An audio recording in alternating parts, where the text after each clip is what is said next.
You ask Tiger to solve. This deals with linear equations with one unknown. The final result is k equals 6. Let's solve it step by step. Simplify the expression. Expand the parentheses.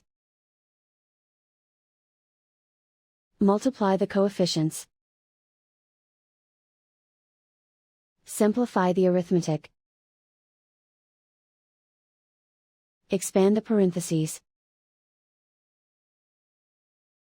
Group like terms. Simplify the arithmetic. Group all constants on the right side of the equation. Subtract 18 from both sides. Simplify the arithmetic.